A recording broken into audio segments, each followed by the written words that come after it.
Good day, everybody, and welcome again to the Boerboels Academy channel. My apologies, I've been absent for quite a long while. I'm incredibly busy here in Mozambique. I'm busy with a project which takes up a lot of my time, but it's gonna be worthwhile. It's really something that I believe in, and I'll make it work. I know I'll make it work. Okay. What is this video about? I'm not going to do my normal videos on the breed or the breed standard.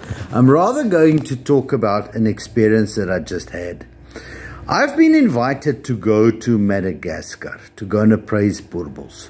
Now, I've been all over the world. I've appraised Boerboels in Russia, in Europe, in America, basically all over, most African states.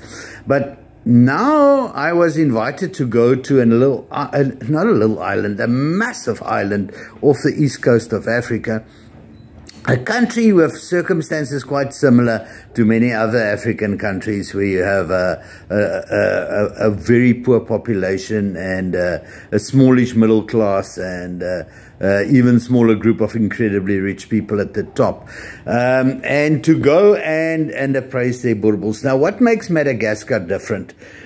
What made it different is the fact that nobody's ever been there. Nobody's ever gone to give any guidance. And I was amazed and quite intrigued, actually, about what I would find there.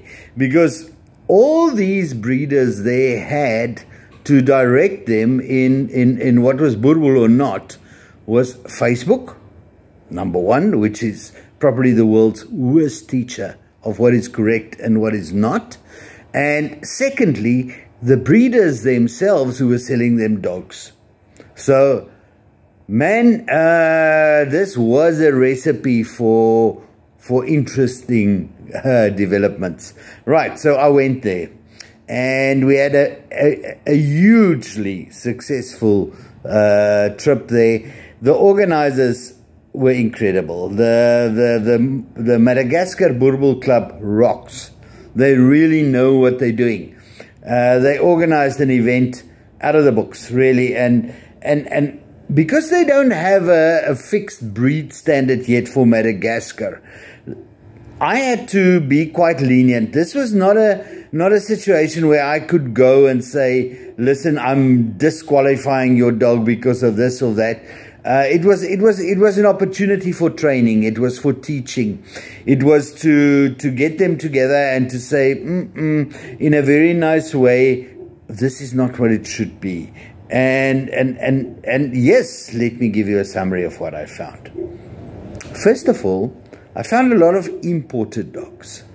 Dogs imported from South Africa, only from South Africa. Dogs imported from rather well-known breeders. Dogs imported for substantive amounts of money. And what did I find? What did these dogs look like? First of all, they ended up in the hands of people who knew nothing about Boerboels. And there was very little education coming behind the sale of the puppy. So I found, first of all, a lot of incredibly obese dogs. Why? Because looking at Facebook, these breeders and owners in Madagascar got the idea that size is everything in the Boerboel. So they were really fattening their dogs up to an extent that some of the dogs I couldn't even appraise properly. It was a lump of lard running around the ring. I could see no musculature, nothing. It was an overstuffed sausage. So that was the first thing that concerned me a lot. Secondly, I found the same trait as I see in a lot of Boerboels from South Africa.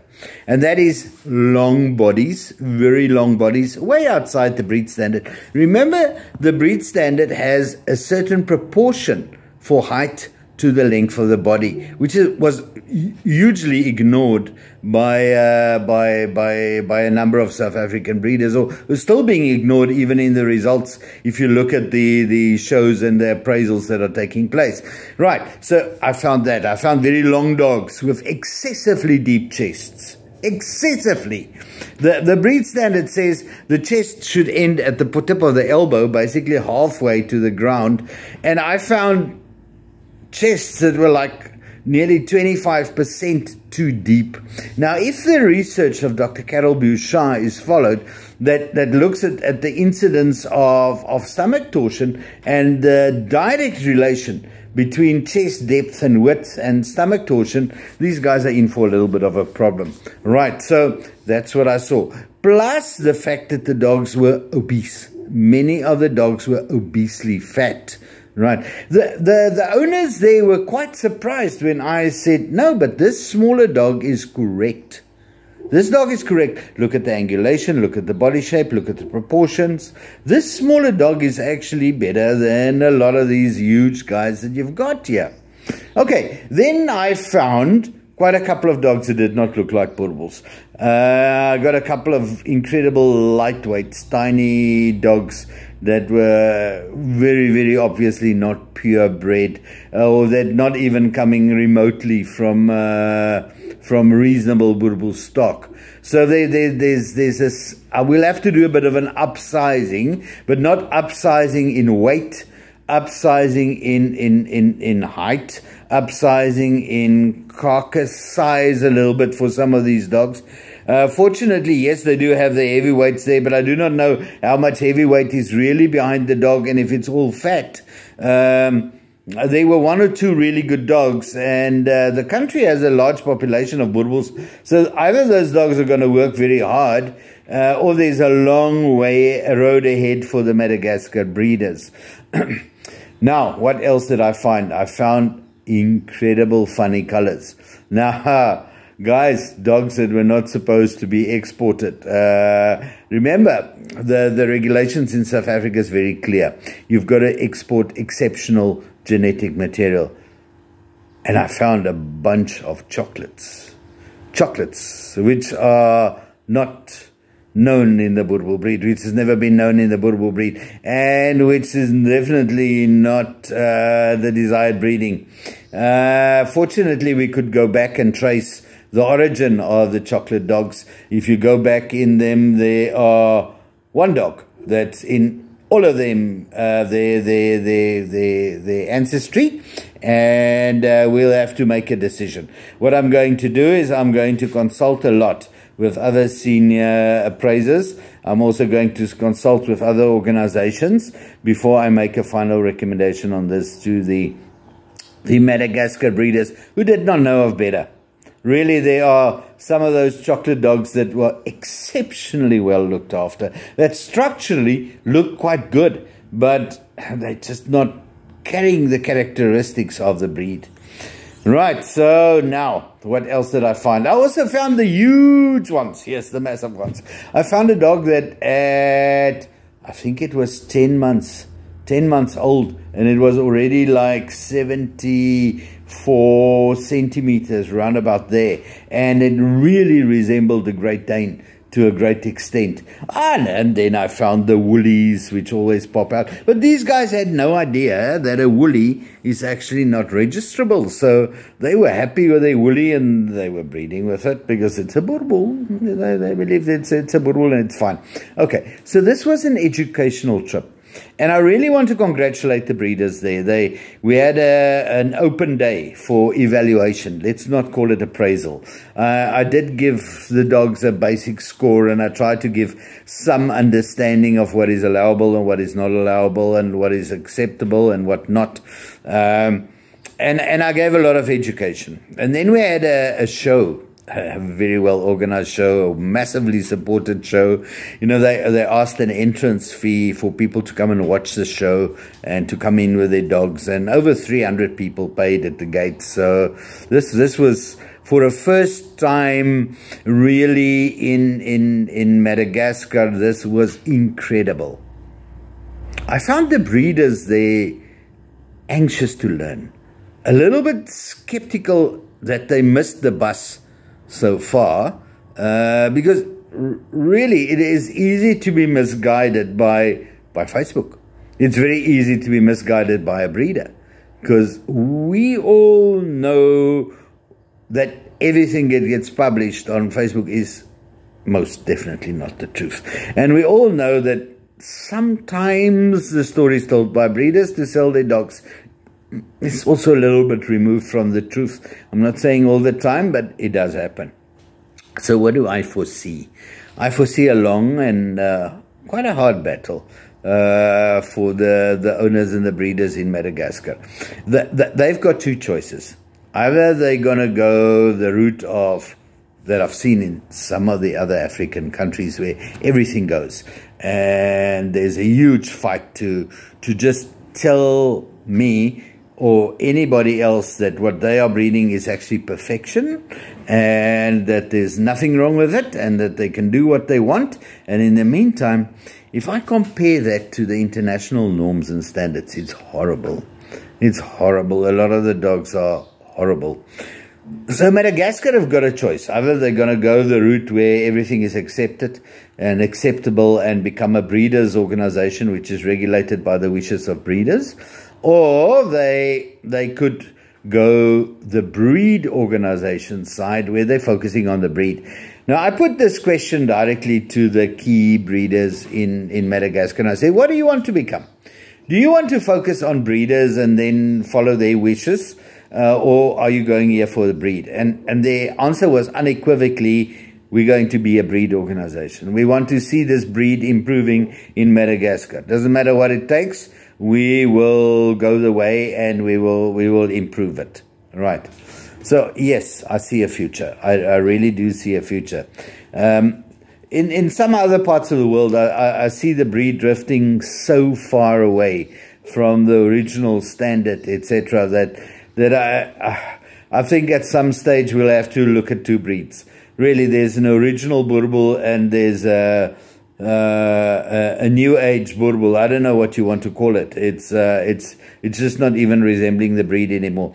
If I look at what the old appraisers, the Mr. Klaas van Waveren, Spitsprinkhuisens, all of those would have said if they saw these breeds, they would have said, remove it from the ring, please, in a very kind way, because this is not a Boerboel.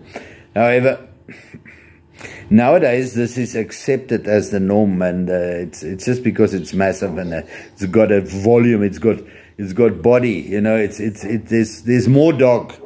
They want to see more dog, but if the more dog is correct or not is irrelevant to them. Okay, right. If these breeders read the book that I wrote on the breed identity of the Boerboel, which doesn't give a breed standard, but it summarizes what is found in the breed standards and in science, and it comes up with an identity for the breed, they would have had an easier time. The book is available. I wrote the book. It's a 300-page A4 book. It's a massive book. So therefore, I have not printed it in hard copy because also of the challenges we're facing in South Africa with postage, etc. But the book is available online. It's an e-book. You can go to lulu.com, lulu.com, lulu.com. Go to the books for sale section and just put in search word Boerboel and the book will pop up. I reduced the price of the books lately. This is now October 2023. I do not know how long I'll keep that reduced price. But the intention is to make it more accessible. Because, for instance, this Madagascar trip showed to me what happens if there is no appraisal, if there is no external guidance apart from Facebook and what the breeders told us. So, yes, please. I did not write the book for me.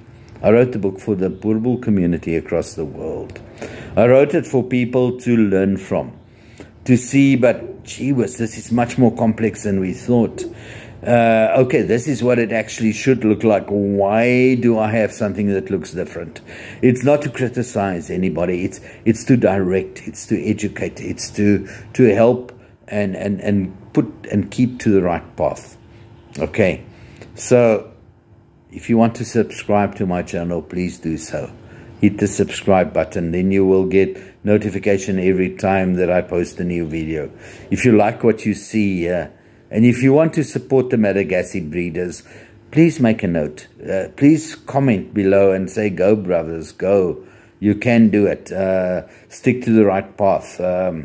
That's really what we want to see, and congratulate them on events that was incredibly well organized. Incredibly. I have not seen such good organization in most parts of the world, and congratulations again from my side. The country is poor, desperately poor, but the willingness to do the right thing for the breed is there. There's a seriousness there, which I can see will have fruits and results. So, the rest of the world, please keep your eyes open. The Malagasy Boerboel is coming. The Malagasy Boerboel is going to kick ass. Right.